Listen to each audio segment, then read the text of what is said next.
I moved to a remote cabin in the mountains to escape the city noise. The local townspeople warned me about the deep forest behind my property. They said the trees grew too close together and the birds never sang after sunset. Last Tuesday, I was sitting on my porch around midnight. The moon was full and casting long silver shadows across the grass. I felt a sudden chill even though the air was warm. I looked toward the tree line and saw two pale yellow lights. The incident. I thought it was an owl or a deer at first, but the lights didn't blink. They were perfectly still and about 7 feet off the ground. I grabbed my flashlight and shined it toward the woods. The beam hit a tall, thin figure standing behind a pine tree. It wasn't a person. It had long gray limbs and skin that looked like wet stone. Its face was completely smooth except for those glowing yellow eyes. I dropped my flashlight in the dirt. The creature didn't move, but it started making a sound. It sounded like my own voice whispering my name over and over. The fallout. I ran inside and locked every door and window.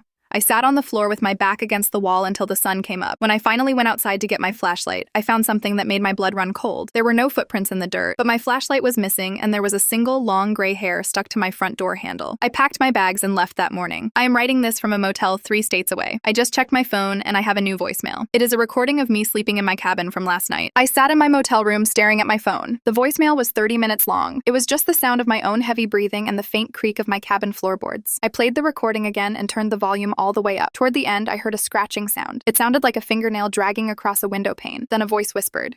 It wasn't the creature's voice. It was mine. It said, "You forgot to lock the basement, the fallout." My heart stopped. I remembered that the basement door was the only one I hadn't checked before I ran. I called the local sheriff and asked him to do a welfare check on the cabin. He called me back an hour later. His voice was shaking. He said he found the basement door wide open, but that wasn't the worst part. He said the entire basement was covered in my missing flashlights, hundreds of them, all turned on and pointing at a single chair in the middle of the room. On the chair was a small Polaroid photo. It was a picture of me sitting in this exact motel room taken from the window behind my head. I looked at the window and saw a single long gray hair stuck to the glass. It is still outside. It is waiting for the sun to go down.